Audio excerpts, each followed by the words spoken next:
Nuevamente buenas tardes para todos, les agradezco su puntualidad. En la tarde de hoy nos hemos reunido para realizar nuestro último encuentro del componente práctico del curso de biología. El día de hoy vamos a revisar las prácticas 5, 6 y 7 para ya tener consolidado nuestro documento con los 7 informes y en lo posible que lo puedan subir hoy a las 10 de la noche. Es lo ideal si han podido trabajarlo en las sesiones anteriores. Recuerden que tienen plazo máximo para entregar este documento también este domingo, entonces mi sugerencia es que aprovechen el tiempo. El día de hoy terminen este informe y lo suban de una vez.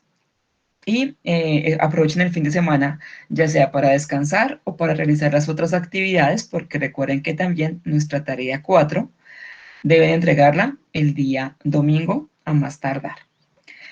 Nuestro componente práctico tiene que ver con el laboratorio. Ustedes lo van a encontrar en el curso normal de teoría de biología como tarea 5.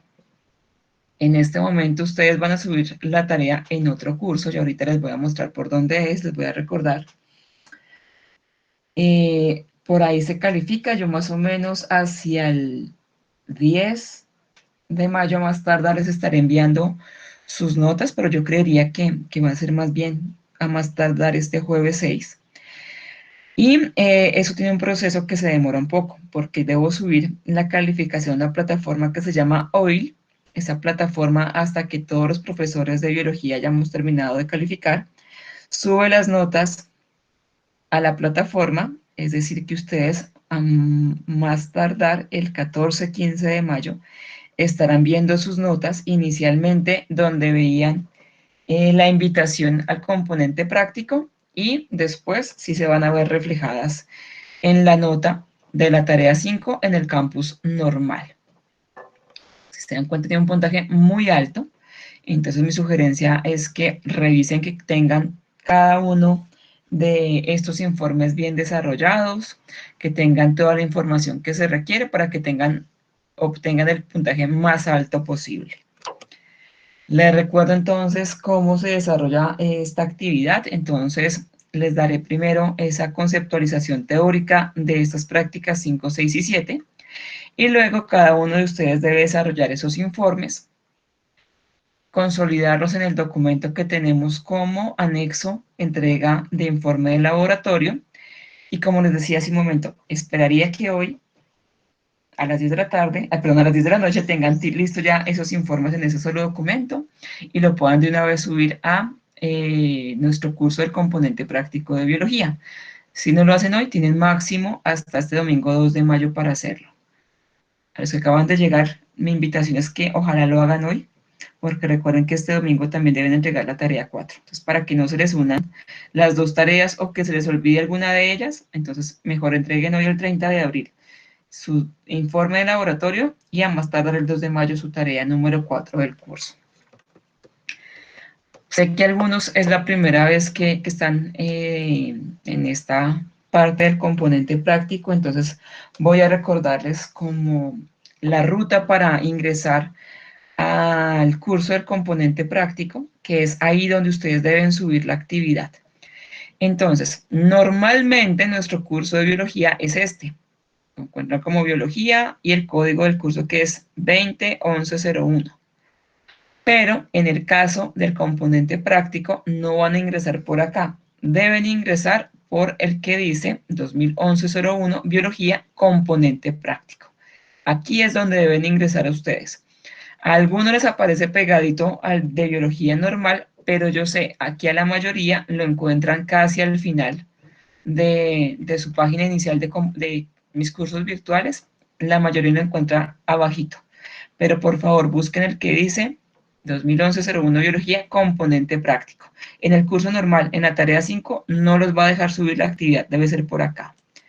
Ingresan a ese curso del componente práctico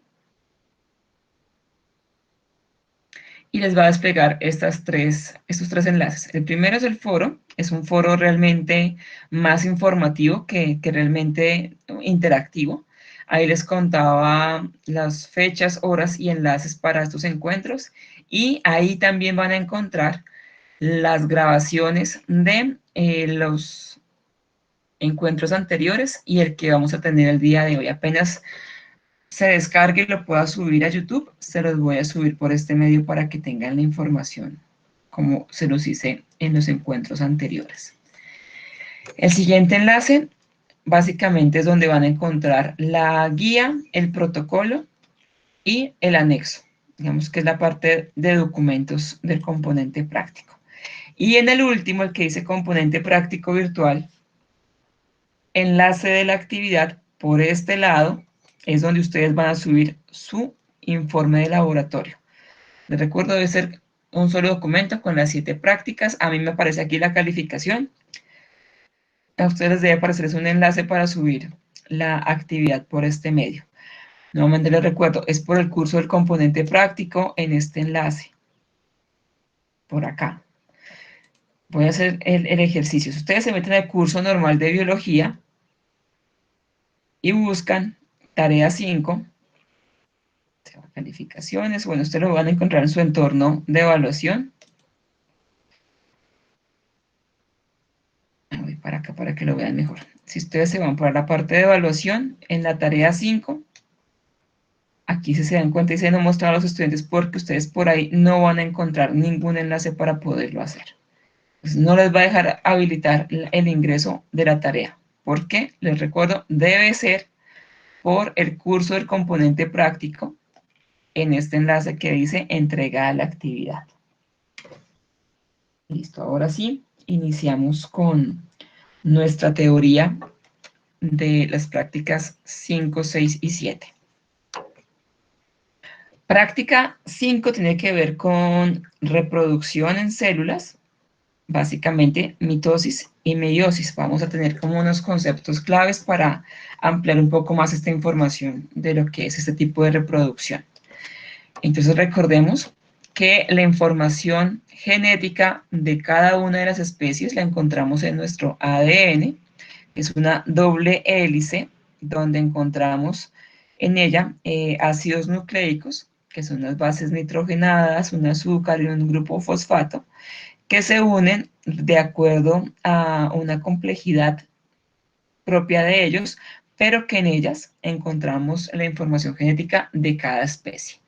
Ellos están condensados en lo que conocemos como cromosomas, y en esos cromosomas, pues, encontramos la información tanto del papá o de la mamá que hemos heredado en esa célula inicial con la que fuimos creados. Dentro de los conceptos claves también debemos recordar que tenemos dos tipos de células, en este caso células somáticas y células sexuales. Las células somáticas son todas aquellas que cumplen funciones específicas, como por ejemplo para el movimiento. Encontramos células musculares, las nerviosas, las óseas, encargadas de la circulación. Aquí tendríamos las células sanguíneas. Este tipo de células se reproducen por mitosis. Son células que de una célula madre van a salir dos células hijas con la misma información genética y con las mismas funciones de la madre. Esas células, recuerden que se conocen como células somáticas, y nuevamente les recuerdo, su tipo de reproducción es mitosis. Si hablamos de la misma información genética, es porque en el caso de los seres humanos, nosotros tenemos en nuestro núcleo 23 pares de cromosomas. Por eso les decía que aquí estaba empaquetado ese ADN, esa información genética, y está empaquetada en 23 pares de cromosomas. Si son 23 pares, pues estamos hablando que tenemos en total 46 cromosomas. Entonces, estas células somáticas, todas van a tener el mismo número de cromosomas. Su función es diferente, de una célula ósea es diferente a la célula nerviosa, pero todas tienen en su totalidad 46 cromosomas que están, o que se presentan como 23 pares, porque están unidos un cromosoma unido a otro. Es la forma como se complementan ellos. La mitosis, digamos que podemos recordarla más fácilmente, por ejemplo, cuando nos cortemos, cuando tengamos una cirugía, la forma como nuestras células van a crecer para generar esa cicatriz y recuperar ese tejido es por mitosis. Entonces, células epiteliales, células musculares, células óseas se van a reproducir por mitosis. Sin embargo, las células sexuales son aquellas que no van a tener esa misma información. ¿En cuanto a qué? A que de una célula madre van a salir 4 células hijas, pero con la mitad de la información genética. Si estamos hablando de células de seres humanos, las células sexuales tendrían únicamente 23 cromosomas. No hablamos de 23 pares como en la somática, sino que hay solamente 23 cromosomas, porque les decía, tiene la mitad de la información genética. ¿Por qué? Porque esas células sexuales, en el caso de los seres humanos, son óvulos o espermatozoides, que la idea de ellos es que se unan para formar algo que conocemos como cigoto y se unan sus núcleos y de tal manera que tengamos 23 cromosomas del padre, 23 cromosomas de la madre y de esta forma tengamos en esta célula los 46 cromosomas que van a formar un nuevo individuo, un nuevo ser humano. Entonces, estas células sexuales, para lograr tener únicamente esa mitad de la información, deben hacer reproducción por meiosis. Entonces, células somáticas, mitosis, células sexuales, meiosis. ¿Está claro hasta acá o hay alguna pregunta?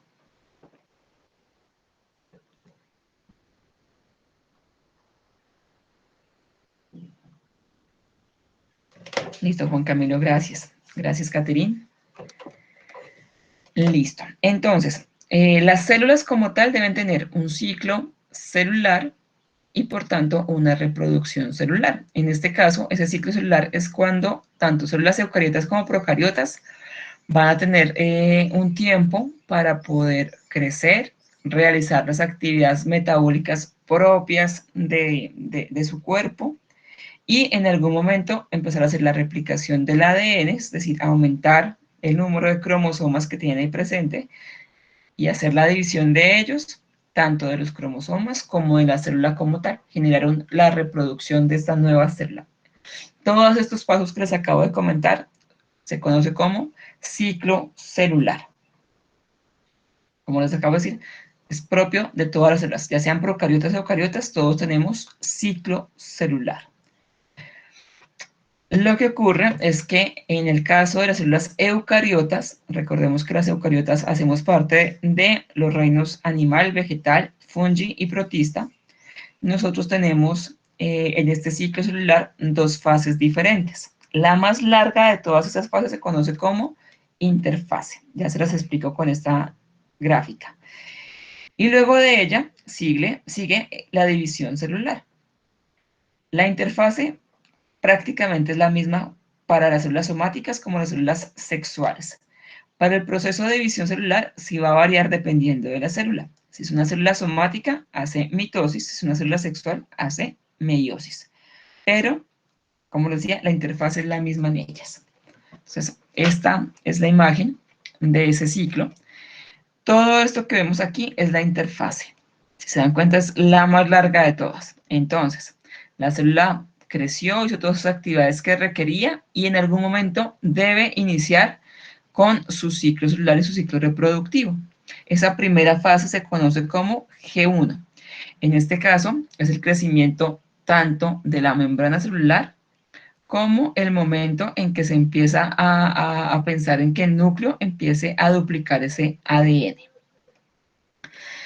Viene entonces la fase S, en la que ya está preparada la célula para que ocurra la síntesis del ADN, es decir, que se duplique la información del ADN, esos cromosomas se repliquen. Si teníamos en el caso de los seres humanos 46 cromosomas, en la fase S van a pasar de ser 46 a ser 92 cromosomas, porque ya estamos pensando en esa división. Y esa célula debe tener la misma información genética que tenía la mamá en el caso de la mitosis. Una vez ya está replicada esa información del ADN, viene la fase G2, que es donde continúa el crecimiento, pero básicamente es que el núcleo empieza a prepararse para desaparecer en su membrana nuclear y la membrana externa de la célula también debe empezar un crecimiento. Cuando ya está duplicado el ADN y esta célula está lista para hacer esa división, ahí sí entramos a los pasos de la división celular. Les recuerdo que hay dos pasos de división celular: mitosis para células somáticas y meiosis para células sexuales. Ahora vamos a ver una por una. Entonces, mitosis. Recordemos que las células que realizan mitosis son células que hacen funciones en la mayoría de nuestro cuerpo. Células nerviosas, óseas, epiteliales, musculares, hacen este tipo de actividades. Les decía hace un momento que en el caso de los seres humanos nosotros tenemos 23 pares de cromosomas, en total 46 cromosomas. Para llegar a mitosis en la interfase, recuerden que les decía que lo que ocurrió es que este núcleo que tenía 46 cromosomas replicó esta información para que ahora tengamos 92, en el caso de los seres humanos. Pero recordemos que cada especie tiene un número diferente de cromosomas. Ejemplo, en el caso de las bacterias, ellas tienen solamente uno. Entonces, cuando hagan esta interfase, pues realmente van a tener solamente 2 cromosomas, que es la duplicidad de ellas. En el caso de los caballos, ellos tienen en total 90 cromosomas. Cuando pasen la interfase, tienen que tener 180 cromosomas para hacer esa replicación. Y les contaba también que como están aumentando el número de cromosomas, el núcleo también debe desaparecer su membrana. Por eso se dice que desaparece el núcleo, pero realmente lo que desaparece es la membrana nuclear. ¿Para qué? Para permitir que se dividan estos cromosomas y se vayan a cada extremo o a cada polo de la célula y así empezar a hacer como la diferenciación y la división posterior. Esa es la interfase. Duplicación del ADN y desaparece membrana nuclear. Pasado esto, inicia lo que conocemos como profase. Muchachos, importantísimo que se fijen muy bien en lo que ocurre y cómo se ve en el interior de la célula, porque eso es lo que realmente ustedes deben identificar ahorita con el informe. Fíjense muy bien cómo están distribuidos los cromosomas, cómo se ven esto que se llama el uso cromático, cómo se ve la célula, porque es lo que van a identificar en un momento. Profase, entonces, ¿qué ocurre? En la profase de cada polo de la célula aparece lo que se conoce como el uso cromático. En este caso, hagan de cuenta que es como unos hilos que van a atravesar estos cromosomas que se encontraban en el núcleo. ¿Qué van a hacer? Van a atravesarlos en el centro, eso se conoce como centriolo. ¿Para qué? Para hacer la división y luego poderlos llevar a los extremos. Entonces, profase. Aparece el uso cromático y encontramos algo desordenado de los cromosomas en el interior de lo que antes era el núcleo. Inicia la metafase. La metafase básicamente es que gracias a este uso cromático, estos cromosomas que estaban como en desorden en el núcleo, ahora los vemos alineados completamente en el centro. Aquí los vemos alineados de forma vertical, pero esto no indica que siempre los vamos a ver así. En algunas células podemos verlos de forma horizontal. Pero digamos que la forma más clara de identificar en el microscopio la metafase es porque vemos muy alineados estos cromosomas y se ve el uso cromático, pero básicamente es porque están alineados los cromosomas en todo el centro de la célula. Una vez alineados pasamos a la anafase. ¿Qué ocurre en la anafase? Entonces recuerden que aquí estaba duplicado los cromosomas. Ese uso cromático en la anafase lo que va a hacer es que del centriolo va a jalar la mitad de la información de esos cromosomas hacia cada extremo. En el caso de los seres humanos, aquí teníamos 92 cromosomas y ahora lo que están haciendo es que hay 46 cromosomas que se están yendo al lado derecho y 46 cromosomas que se están yendo al lado izquierdo. Estamos ya separando esa información genética que se había duplicado. Y entramos ya a la telofase. Como ya se fueron a los extremos esta información genética, lo que va a ocurrir es que debemos empezar a generar la nueva membrana nuclear, es decir, los nuevos núcleos, Y en el microscopio lo que vamos a observar es una gran célula que en su interior posee dos núcleos. En la telofase ocurre también el crecimiento de la membrana celular y también la invaginación. La invaginación es que se divide la célula en la mitad y creamos dos nuevas células con la misma función y la misma cantidad de cromosomas que tenía la célula madre. En este caso, para nuestro ejemplo, de esta célula se originan dos células con 46 cromosomas o 46 pares de cromosomas. Tendrían la misma función. Si es una célula sanguínea, pues tendría la misma función. Estas células hijas de acá tienen la misma cantidad de ADN. ¿Clara la mitosis? ¿O hay preguntas? Profe, qué pena, ¿me puedes explicar de nuevo la interfase? Bueno, les contaba que la interfase es la fase más larga de todas. Voy a devolverme en la presentación porque en ella se prepara básicamente el núcleo para empezar a replicarse o a duplicarse. Entonces, todo esto es la interfase. La interfase lo que ocurre es que la célula creció, tuvo sus funciones normales e inicia el crecimiento con la fase G1, en donde crece en general toda la célula, empieza a crecer membrana y empieza dentro del núcleo a crearse algunas enzimas que van activando, digamos que el crecimiento. G2, fase S, ya con esas enzimas, ya con la preparación que tiene esta célula, en el interior del núcleo se replica o se duplica la información que hay en el ADN. En el caso que les decía de las bacterias, si había un cromosoma, aquí se van a generar dos. Si en el caso de los caballos son 90, si tenía 90 cromosomas, aquí en esta fase vamos a tener el doble, es decir, 180. Pasamos luego a la fase G2, que es donde empieza a crecer un poco más esta membrana celular, pero sobre todo el cambio lo vemos en el núcleo, porque empieza a desaparecer esa membrana nuclear para permitir que ocurra ya el resto de fases de la mitosis. No sé si haya preguntas o haya quedado un poco más claro. Consejo, fíjense muy bien cómo se ven los cromosomas, qué hay de diferente entre una fase y la otra, porque con estas gráficas que ven acá van a apoyarse para hacer el informe de la práctica 5.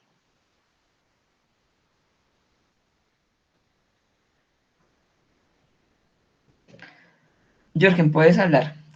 Si quieres, abre el micrófono. Profe, buenas noches, Buenas compañeros. noches. Mi pregunta es, digamos, ¿qué tiempo dura este proceso? ¿O El cuánto proceso se sí demora? depende de cada célula, de cada especie. Si estamos hablando de los seres humanos, este proceso total puede demorarse aproximadamente unas 12 horas, hablando que el proceso largo es la interfase, más o menos. Pero si hablamos, por ejemplo, de otros organismos como una ameba, esto ocurre realmente en una hora, hora y media, por mucho, el proceso. En el caso de las bacterias, no se llama propiamente mitosis, en el caso de las bacterias lo llamamos fisión binaria, y en las bacterias puede pasar este proceso en 15 minutos. Entonces, depende de cada especie, del tamaño de cada especie, que se dé cada una de estas fases. Listo, profe, gracias. Bueno, también depende de nuestra edad. Por ejemplo, en el caso de los seres humanos, cuando somos embriones, esto ocurre mucho más rápido porque deben estar generando células constantemente para que este bebé o este feto en el interior de la mamita crezca más rápido. Cuando somos niños, también sigue siendo ágil, pues porque es en un proceso de crecimiento de todo el cuerpo, pero cuando llegamos a una edad adulta, este proceso tiende a volverse un poco más lento. Por eso nos demoramos más en recuperarnos de una cirugía, de una caída, pues porque nuestras células siguen haciendo mitosis, pero es un poco más lento este proceso regenerativo. Pues depende, uno, de la especie y dos, de la edad en la que nos encontremos, ese tiempo que demore en cada proceso. Entonces, resultado de la mitosis. De una célula madre saldrán dos células hijas, cada una con la misma información genética. En este caso, la célula madre tenía 23 pares de cromosomas, 46 cromosomas en total. Estas células hijas tendrán esa misma información, 43 pares de cromosomas o 46 cromosomas al final. Sebastián, se ralentiza es porque metabológicamente en nuestro cuerpo también se demora más en crear enzimas, nos demoramos más en procesar cada una de esas actividades y por tanto la célula no requiere, ella piensa, no requiere gastar tanta energía en reproducir células porque el cuerpo no está en crecimiento, sino requiere otras actividades para el cerebro, en el caso de los adultos jóvenes, pues para hacer actividad física o mentalmente requiere que esa energía se dé más en el cerebro para pensar, para hacer esa conexión neuronal y por eso se demora. Cuando ya somos adultos mayores, porque cada proceso se demora aún más, porque tanto el proceso de alimentarnos, de ser ese proceso tanto anabólico como catabólico, va a ser mucho más lento para la producción de cada una de esas actividades.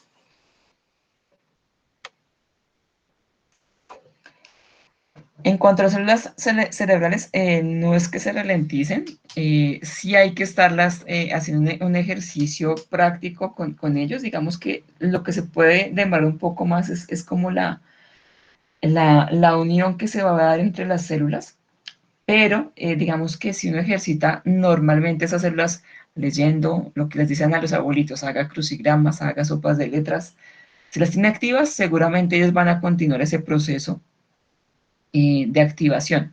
Recordemos que las neuronas no se reproducen como nos ocurre con estas células, por ejemplo, de la piel, musculares. Por eso el consejo es que ellas se puedan activar más como con esos ejercicios que hacemos nosotros con la lectura o con otro tipo de actividades.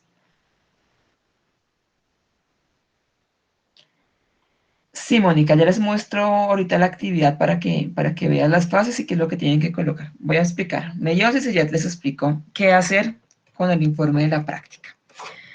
Listo, viene la meiosis. Recuerden que la meiosis se da en células sexuales. Caso de los seres humanos, en óvulos y espermatozoides. Es decir, que este proceso ocurre en los ovarios o en los testículos. Es específico. Únicamente va a ocurrir ahí.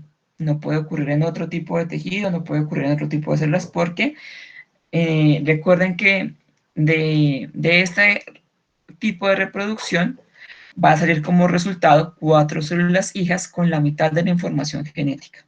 Por eso es importante que solo ocurra acá. Las células ya están, son conscientes de que deben generar solamente este tipo de procesos en estas células. Nuestro cuerpo es perfecto y en este caso hace este tipo de meiosis únicamente en células sexuales. Van a darse cuenta que los procesos son los mismos, prácticamente lo mismo, solamente que en la meiosis ocurre 2 veces. Y sí hay unos cambios, pero básicamente la misma estructura.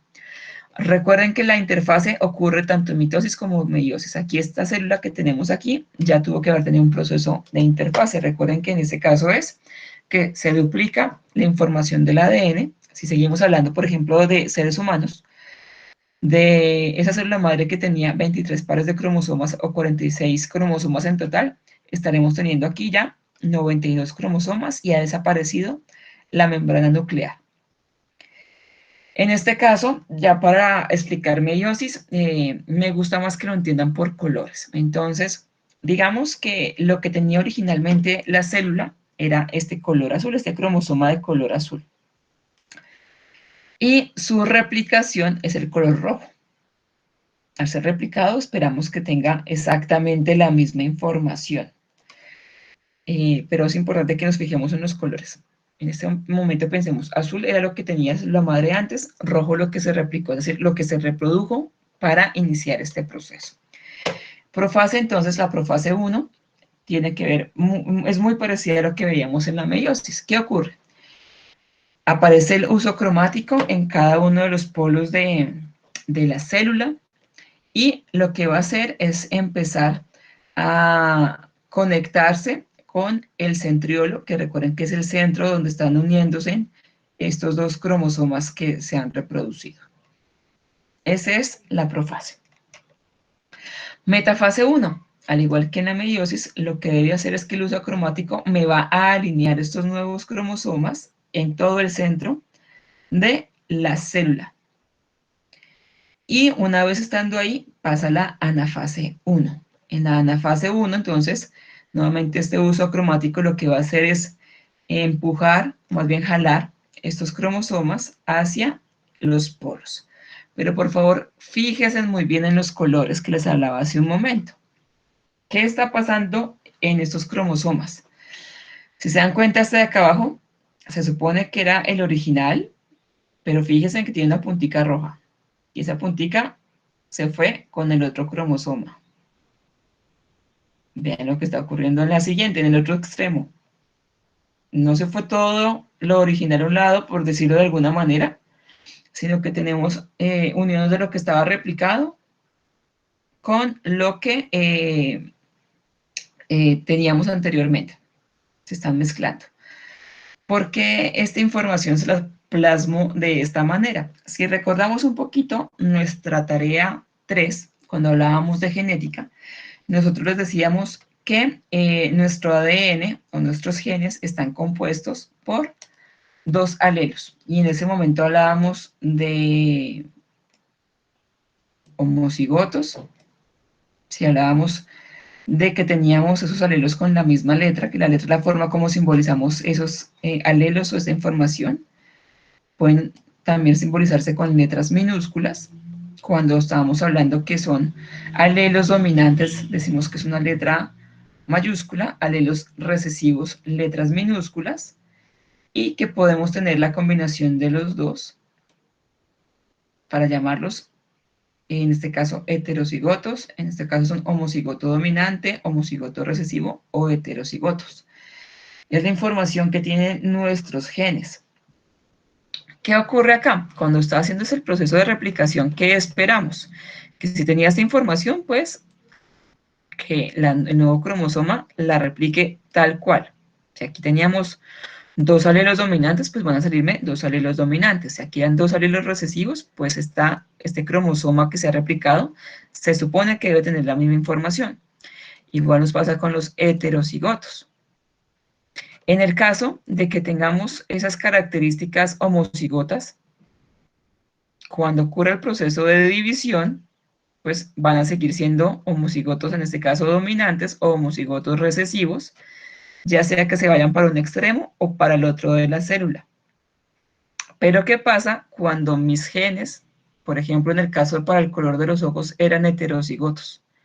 Al momento de replicarse y de dividirse para ir a un extremo o al otro, resulta que al replicarse y al dividirse, puedo estar mandando información de los alelos dominantes a un lado y la información de los alelos recesivos al otro. Estamos hablando del mismo ser humano, pero dentro de sus genes tenía esas características que había heredado de sus padres. Y aquí esas características pues se están dividiendo para irse a una célula o a la otra. Esto es lo que ocurre, por ejemplo, los que tenemos hermanos, tenemos algunas similitudes con ellos. Yo tengo dos hermanos, una hermana y un hermano, pero si ustedes nos ven físicamente, somos muy parecidos. Seguramente es que cuando ocurrió estos procesos de mitosis y meiosis en nuestros padres, pues esos genes eran homocigotos.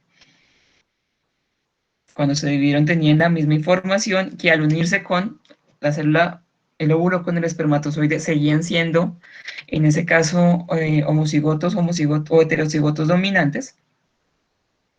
Y si ustedes nos ven, somos muy parecidos. Hombres y mujeres no somos muy parecidos.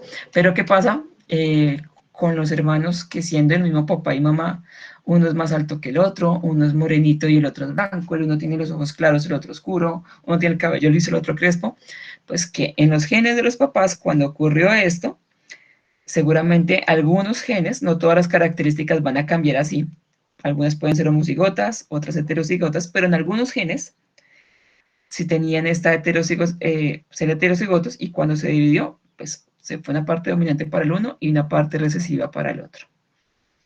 Aquí es donde hablamos de probabilidades. Esto realmente dependiendo de las células que tenían los papás y esas características de los alelos, es que vamos a tener esas diferencias. Si, por ejemplo, en la forma de los ojos, los dos papás tenían los ojos cafés, porque eran, bien, los dos son heterocigotos. Heterocigotos dominantes es el que me hace color café, que es característico, digamos, en Latinoamérica. Y se fue esta mitad de la información para uno de los espermatozoides.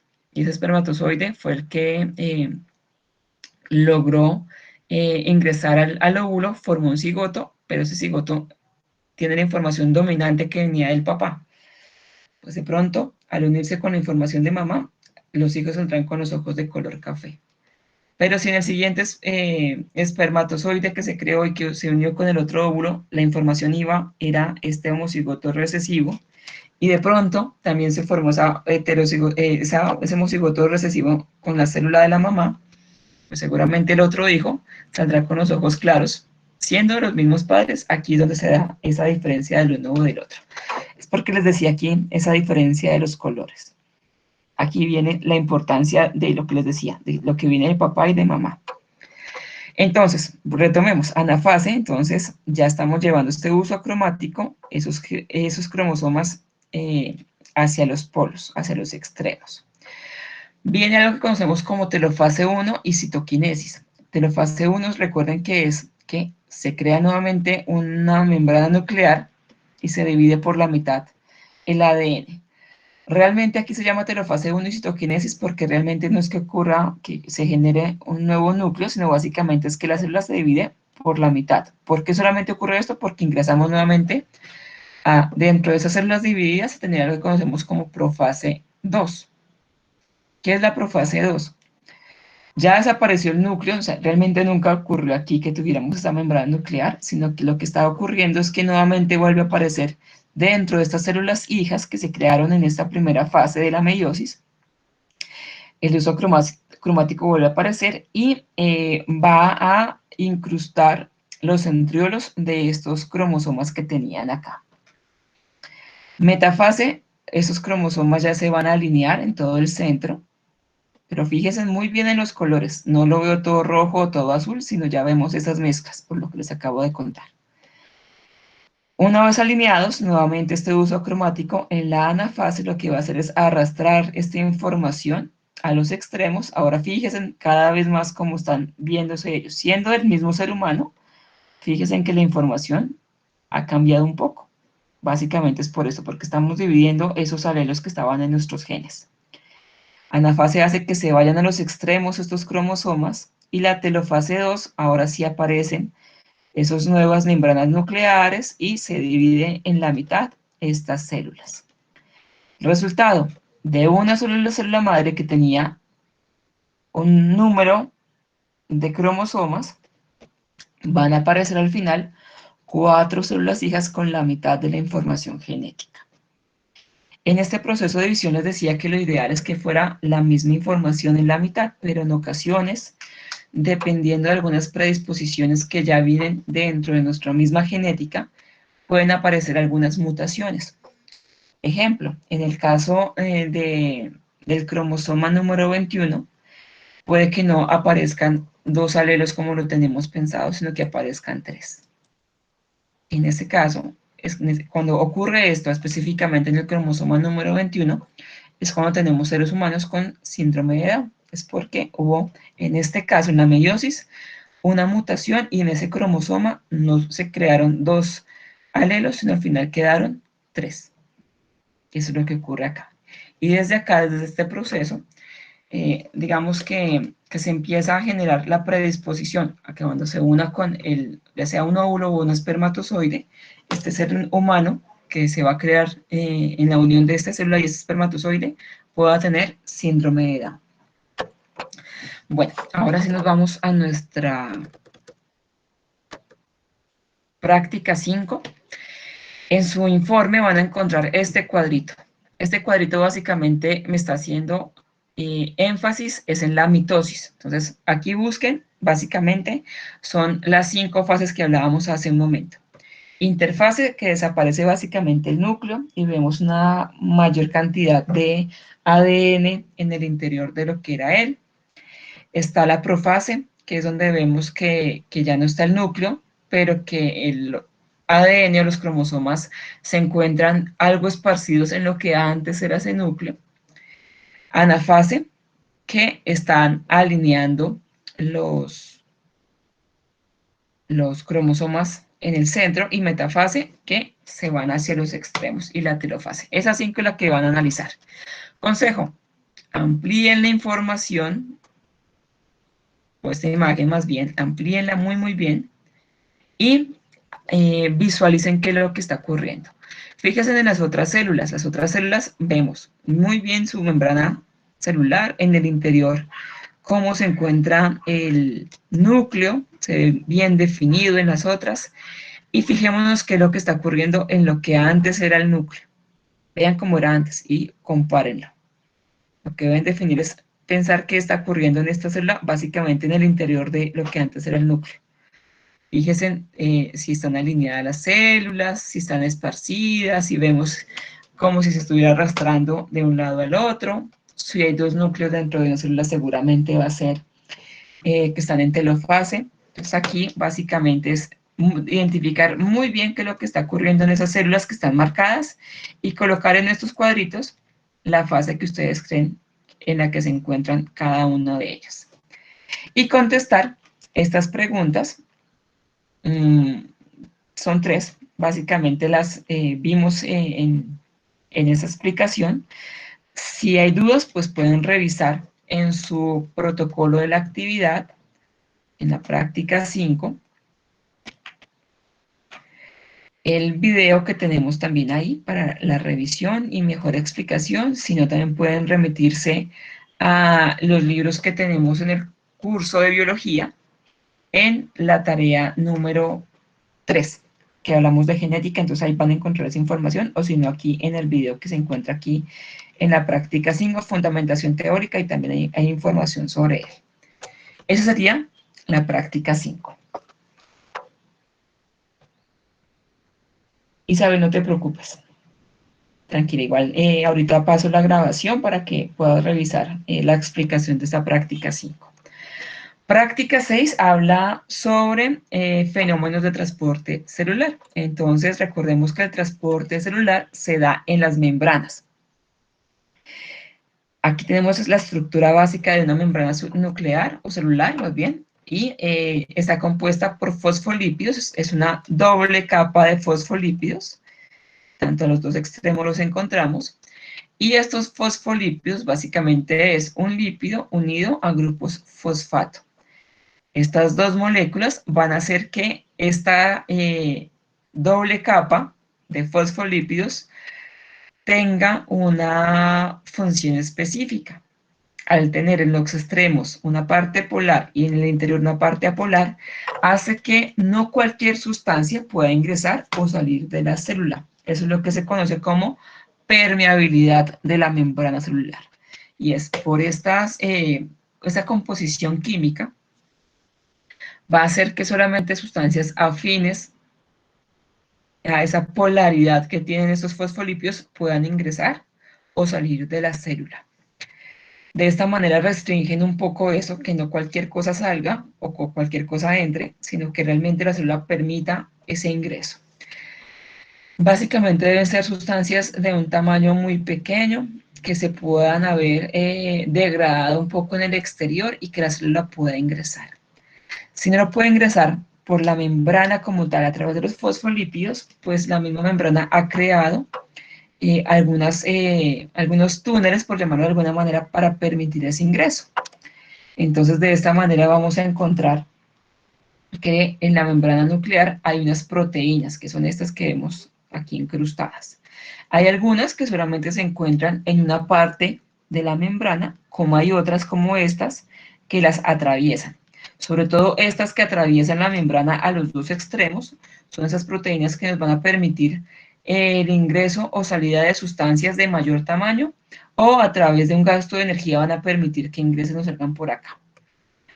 Otras características de la membrana celular es que en el exterior tiene unos carbohidratos que nos van a permitir tener comunicación con el exterior. Si, por ejemplo, La célula se encuentra en un ambiente hostil porque tiene una gran cantidad de azúcar, una gran cantidad de sal.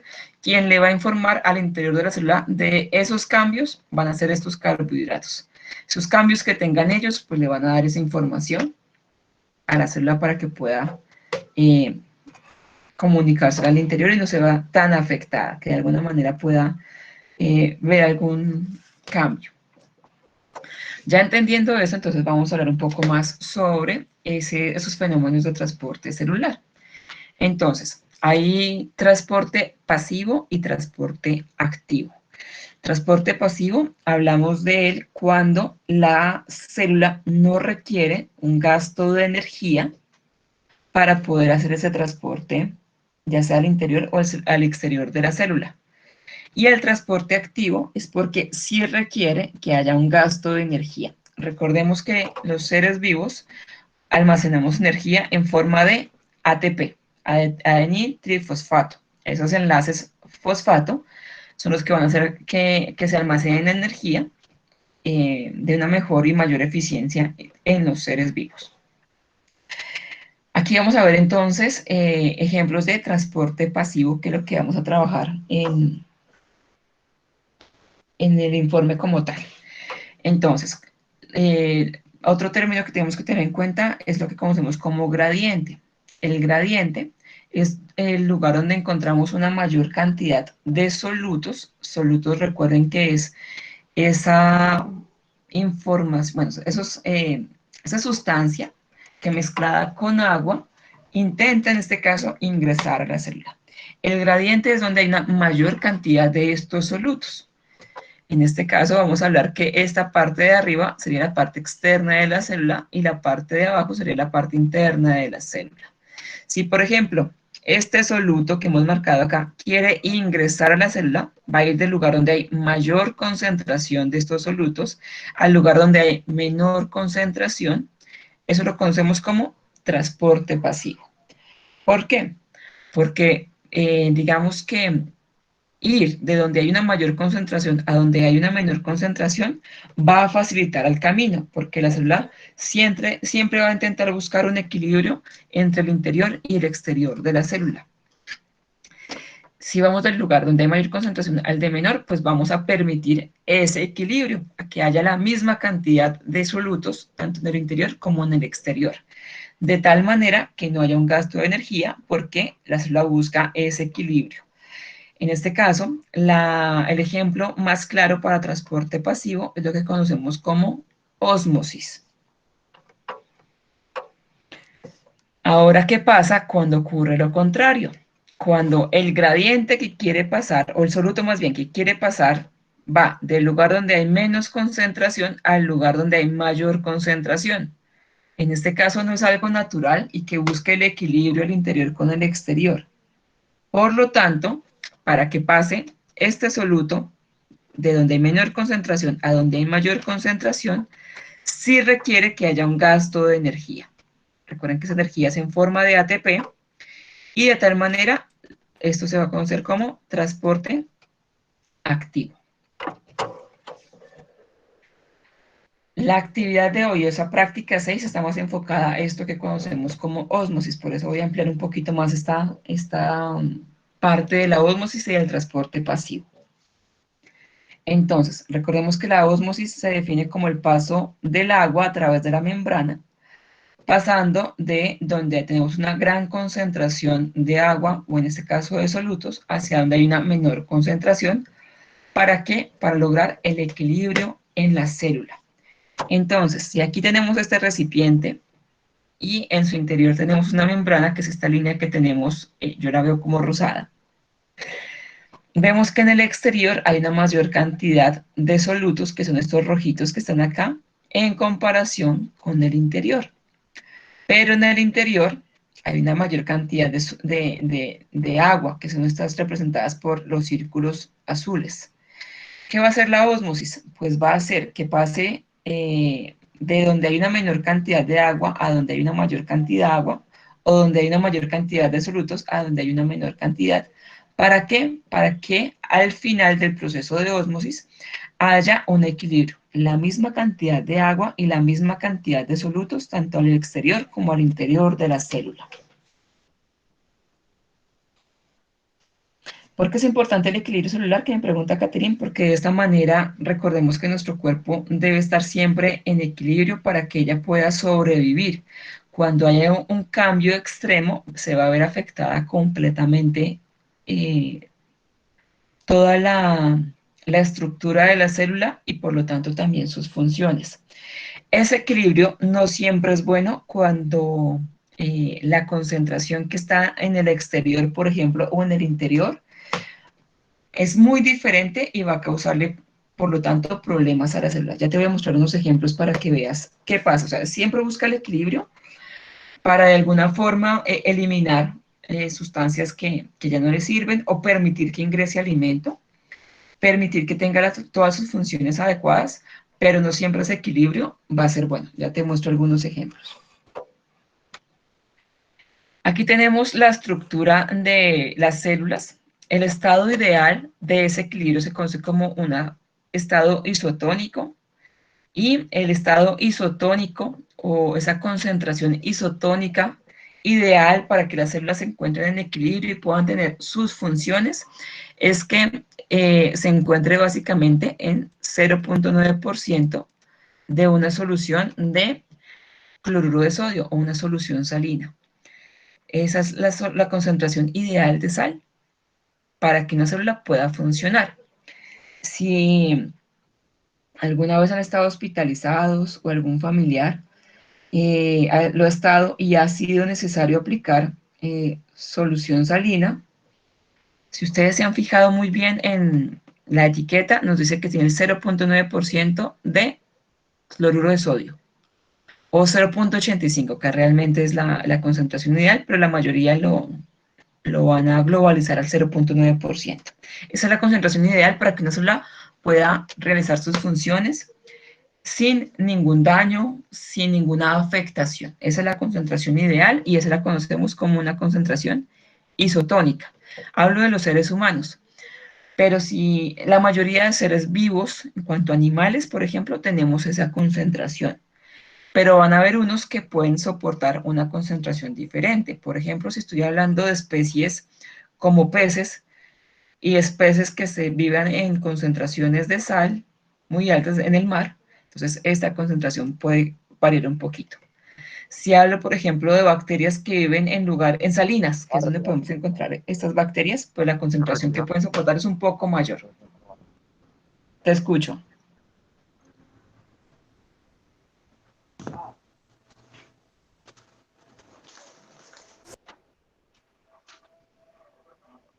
Sé que hay alguien que quiere preguntar, pero pues no lo escucho muy bien.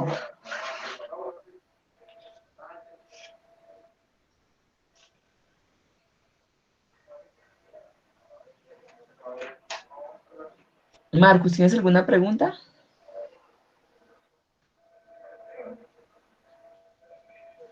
Creo que no, voy a silenciarte un momentico.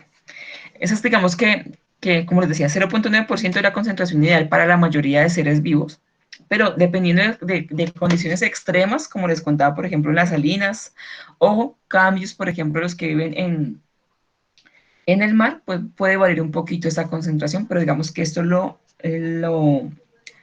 lo más común dentro de los seres humanos, específicamente los animales. Esa es la concentración isotónica. Si ustedes se fijan, tenemos el interior, que es esta parte azul, el exterior, la parte rosada, y la membrana está simbolizada por esta línea gruesa amarilla. El estado isotónico es porque tenemos la misma cantidad de agua y la misma cantidad de solutos, tanto en el interior como en el exterior. Lo ideal, recuerden, 0.9% de solución salina. Al estar en ese estado ideal, lo que va a ocurrir es que pues no va a haber un flujo continuo de agua, no va a haber un flujo continuo de sales, por eso se llama el equilibrio. La célula puede realizar sus funciones sin estar pensando qué va a salir o qué va a ingresar de ella. Pero pues pueden haber algunos cambios. Cuando llegue un nuevo alimento, pues en esta parte exterior van a haber algunos cambios. Por ejemplo, si el exterior de la célula tiene una mayor cantidad de solutos, si ustedes se fijan, tiene una mayor cantidad de esferas rojas con respecto al interior, esta concentración con una mayor cantidad de solutos se conoce como una solución hipertónica. Por lo tanto, debe haber un movimiento tanto en el interior como en el exterior para que lleguen a ese equilibrio. ¿Qué va a ocurrir? En la parte de tener contacto con una concentración hipertónica en el exterior, lo que va a pasar es que donde hay mayor cantidad de solutos, que es afuera, va a hacer que atraviese la membrana, es decir, va a pasar una gran cantidad de solutos al interior de la célula.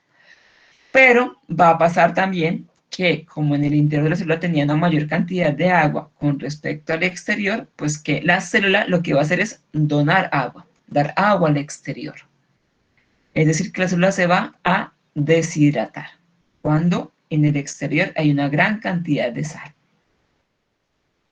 Ahora veamos qué pasa con lo contrario. Si la solución que tienen las células en el exterior tiene una menor concentración de solutos con respecto a lo que hay en el interior. Eso se conoce como una concentración hipotónica. Recuerden, hipo es el prefijo para menor, para más pequeño. Una menor concentración en el exterior con respecto al interior. También debe haber un movimiento. En este caso, ¿qué va a ocurrir? En el interior hay mayor cantidad de solutos, los solutos van a salir al exterior. Y en el exterior, esos espacios que vemos ahí no son espacios en blanco, sino sería agua.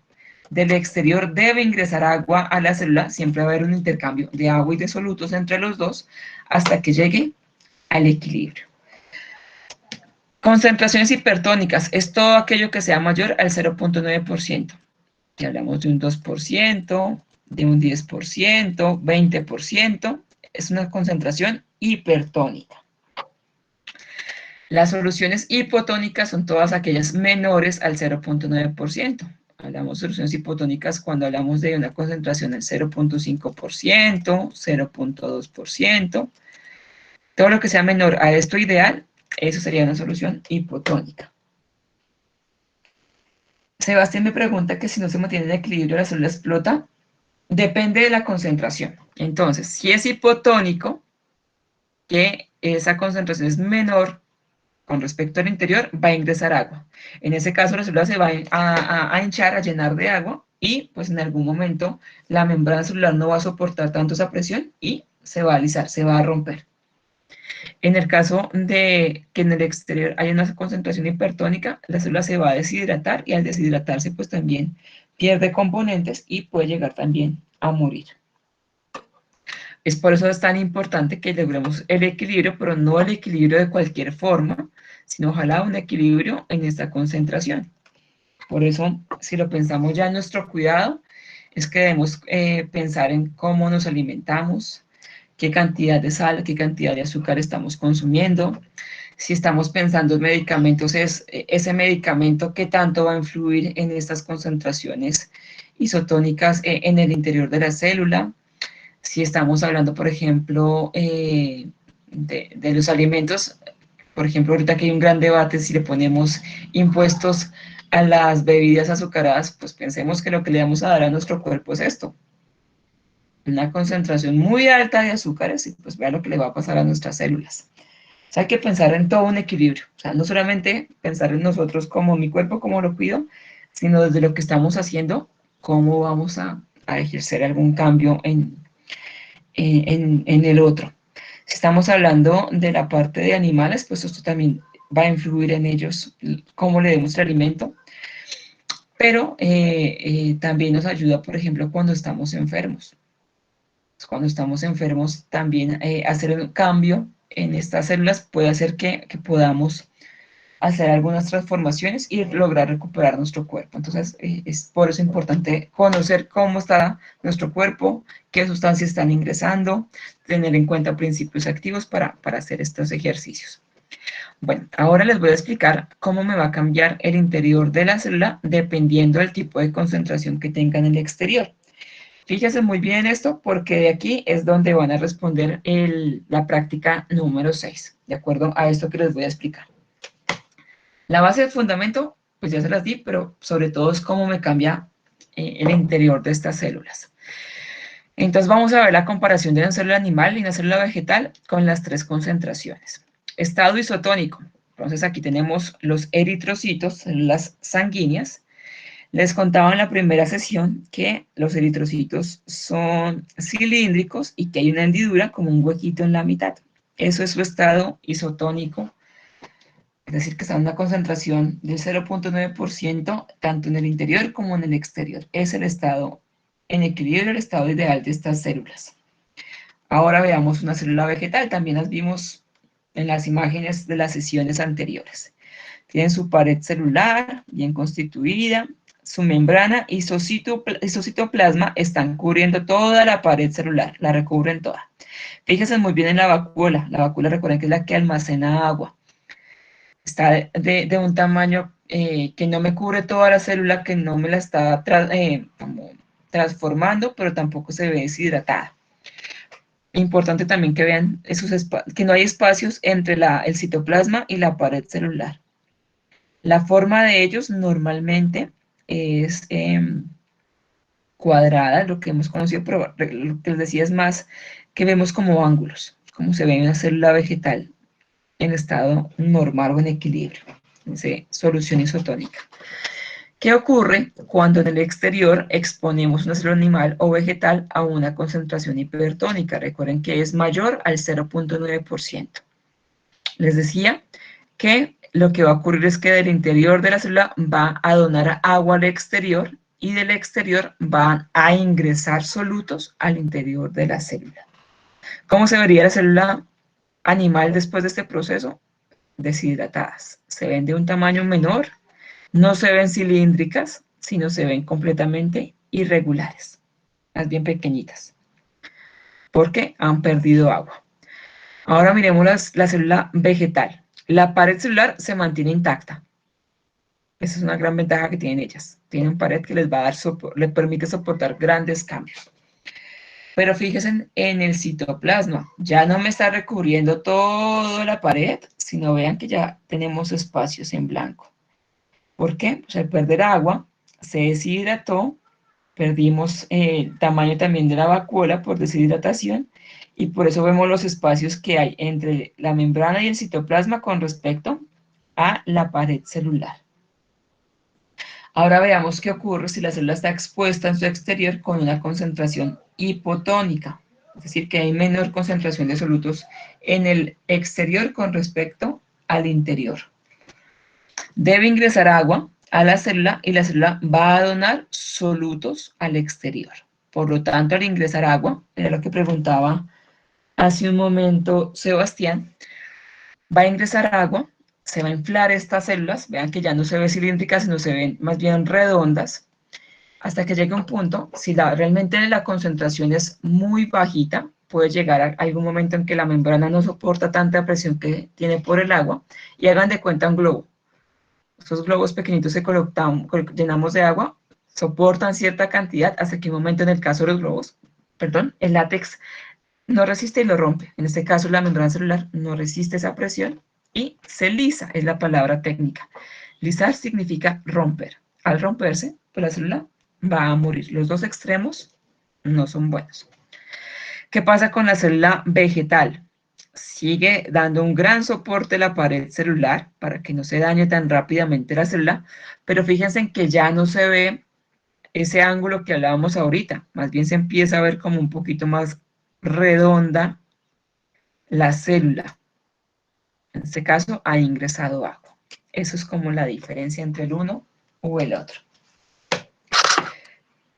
Aquí está el transporte activo, se los cuento rápidamente porque no es algo que vamos a ver en la práctica, pero pues sí es bueno que lo conozcan. Recuerden que el transporte activo es cuando hay un gasto de energía, y es porque tanto el soluto que hay en el exterior como en el interior, o es de gran tamaño, o el gradiente está en el lado contrario. ¿Se acuerdan que les decía? Si el gradiente está donde hay mayor concentración y va a pasar hacia donde hay menor concentración, no requiere gasto de energía. Pero si está al revés, sí requiere que tengamos gasto de ATP. Entonces, lo que les contaba hace un momento, para este transporte activo necesitamos las proteínas para poder realizar la actividad como tal.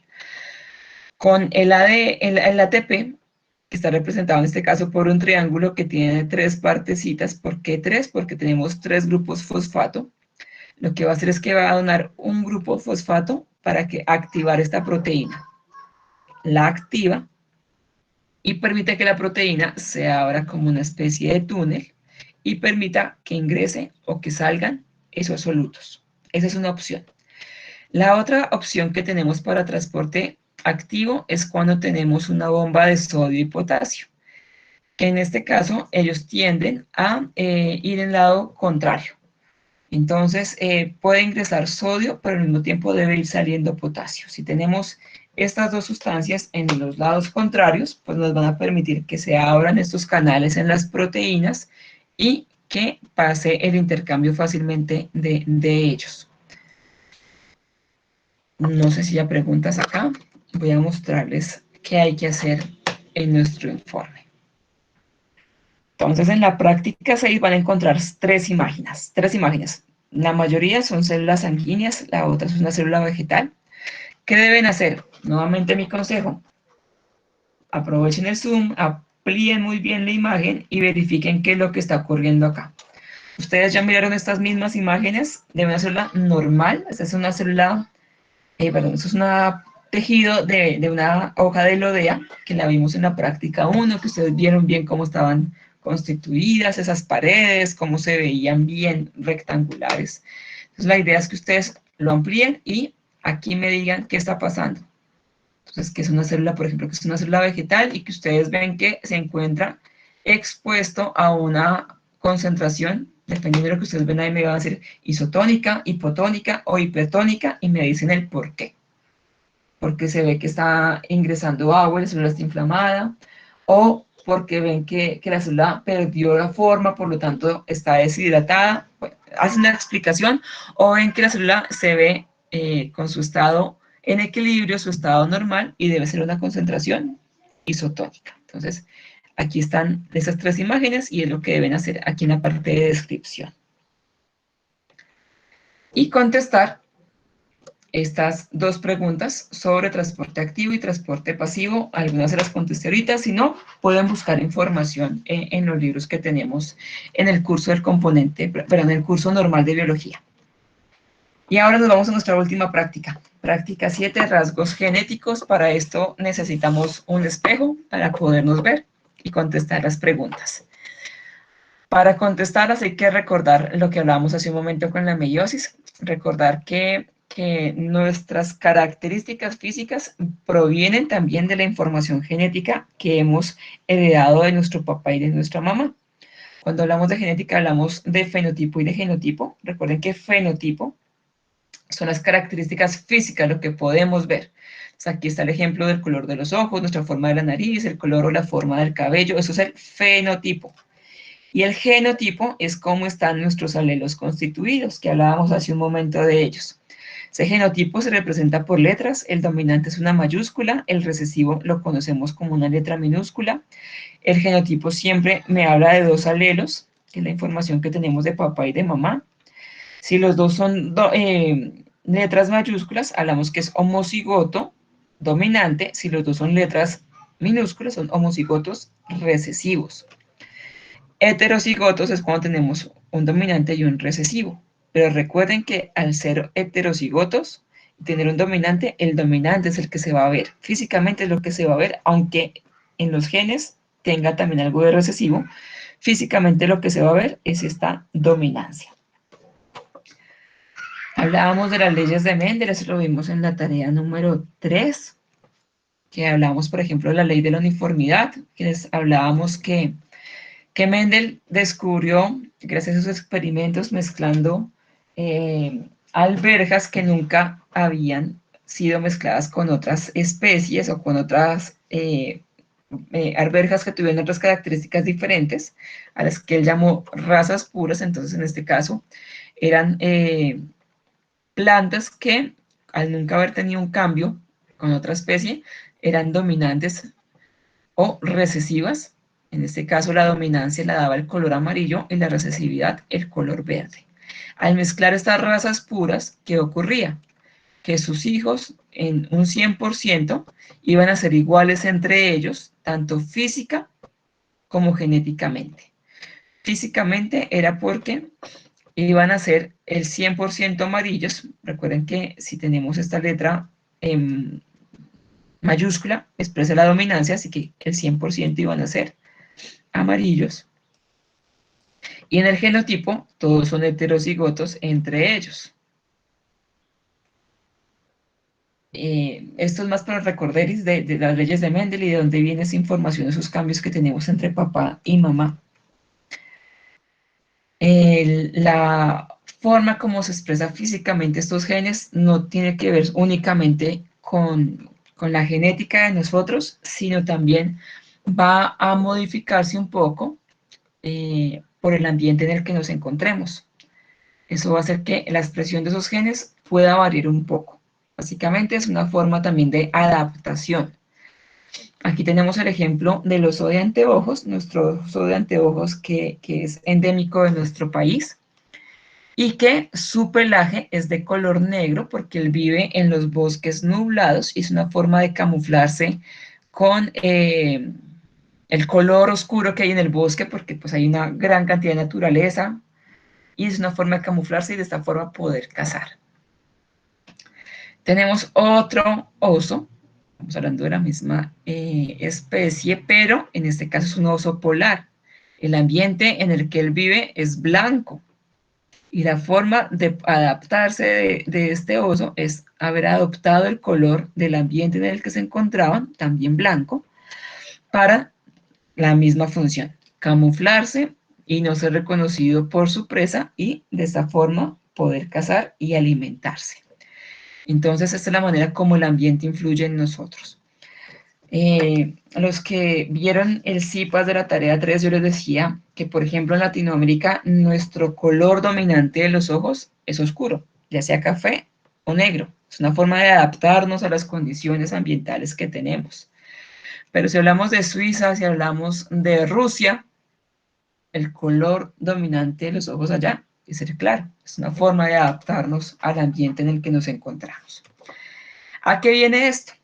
Aquí ustedes en nuestro protocolo van a encontrar algunas características. Hay unas imágenes para que se puedan guiar. Para eso es el espejo.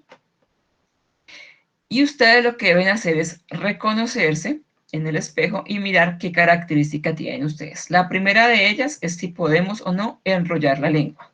Cuando hablamos de enrollar la lengua es formar esta U, doblarla de esta manera, porque hay personas que lo doblan de otra manera, pero hablamos de eso, enrollarla como una forma de U.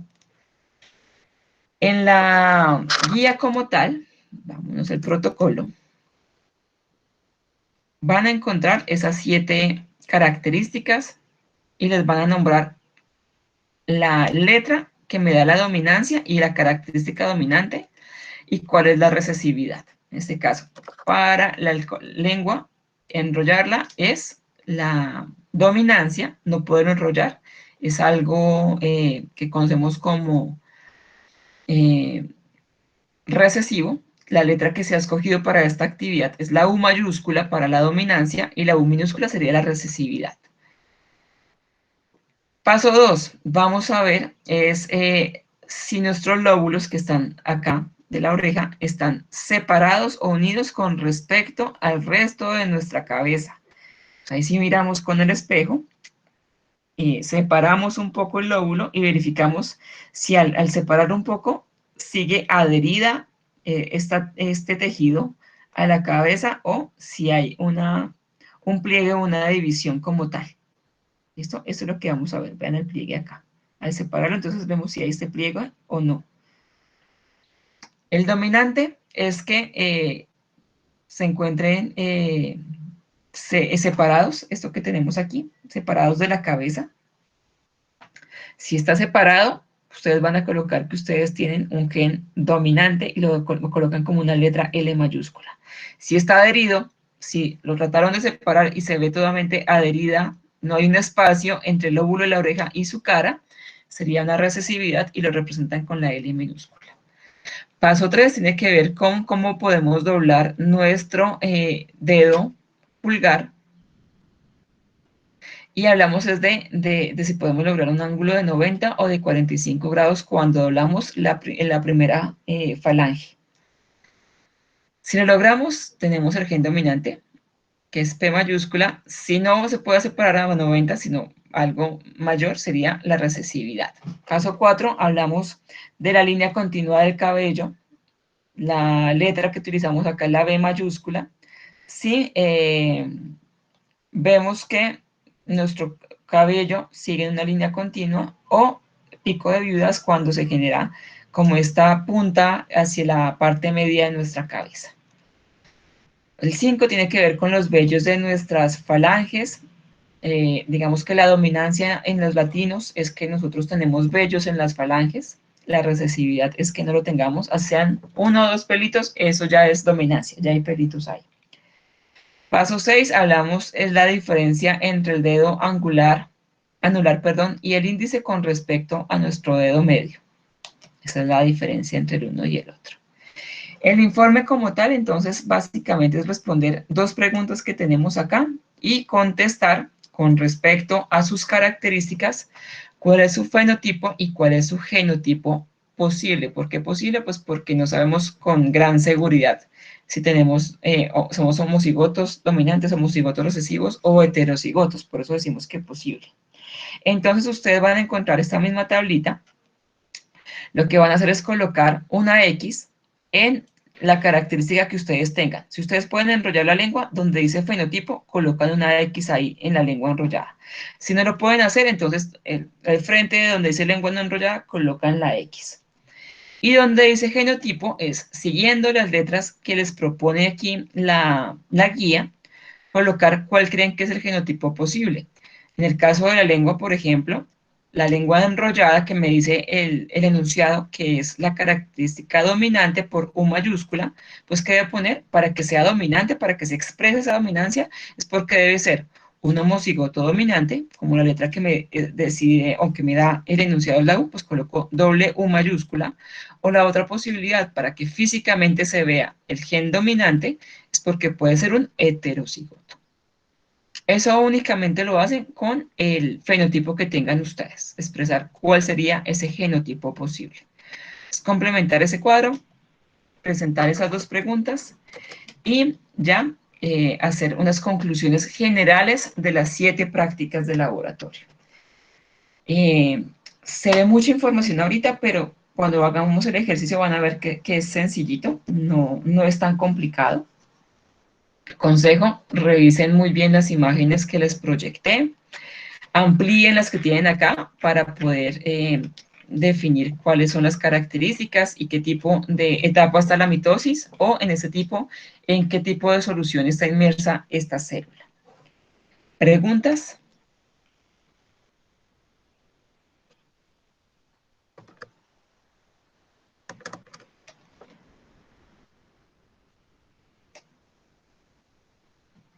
Gracias, Juan Camilo. Bueno, para los que llegaron hace poquito, voy a hacer un recorderis de dónde deben subir la información, porque recuerden que lo ideal es que ustedes hoy me envíen el documento consolidado con las 7 prácticas de laboratorio.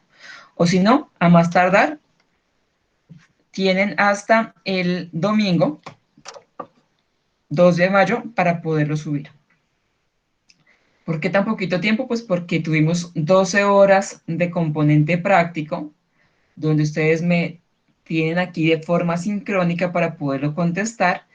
No ha sido un laboratorio muy largo, son realmente cosas muy sencillas para que ustedes lo puedan contestar y subir de una vez. Recuerden que este domingo 2 de mayo también tienen que entregar la tarea 5, perdón, la tarea 4, porque el componente práctico es el 5. Así que no dejen que se les acumulen los 2 trabajos. Mi consejo es aprovechen ahorita hasta las 10 que me tienen aquí de forma sincrónica para recopilar los 7 informes en ese solo documento y subirlo por esta parte. Entonces, aquí va. ¿Dónde suben la información? Recuerden que es por el curso del componente práctico, no por el curso normal, sino por el que les diga componente práctico. Si no han ingresado, búsquenlo ahorita, ahí lo deben tener. Puede que no esté cerca al curso normal de biología, sino que lo encuentren un poquito más abajo. Entonces desplieguen o muevan su cursor hasta abajo hasta que encuentren el que les diga biología componente práctico. Por ahí es donde van a ingresar ustedes. Y una vez ingresan, encuentran esos 3 enlaces, el foro, que es donde van a encontrar las grabaciones de la actividad, la guía, que es donde pueden encontrar anexos, protocolo, y aquí, el último que dice componente práctico virtual, entrega de la actividad, es por ahí donde van a subir la actividad. Si ustedes ingresan por el curso de biología y lo suben en la tarea 5, no les va a dar un espacio para subir la actividad porque debe ser por acá. No se los puedo recibir por el correo interno, no se los puedo recibir por el grupo de WhatsApp, no se los puedo recibir por Skype, porque para que yo pueda subir la nota es necesario que ustedes me aparezcan acá, porque recuerden que yo subo las notas después a un sistema que se llama OIT, y más o menos hacia mitad de mayo es que ustedes van a ver registradas sus notas en el curso normal de biología. En el curso normal. ¿Preguntas? Listo, voy a compartirles el enlace de la asistencia para que por favor me ayuden a diligenciarlo.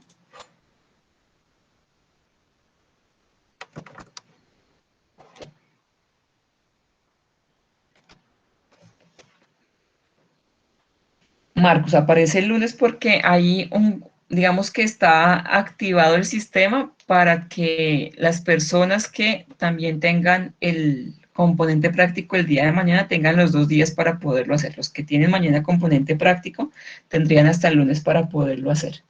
En nuestro caso tenemos hasta el domingo para poderlo hacer. Entonces, esa es como la diferencia de por qué les aparece a ustedes 3 y no 2 como les estoy diciendo yo.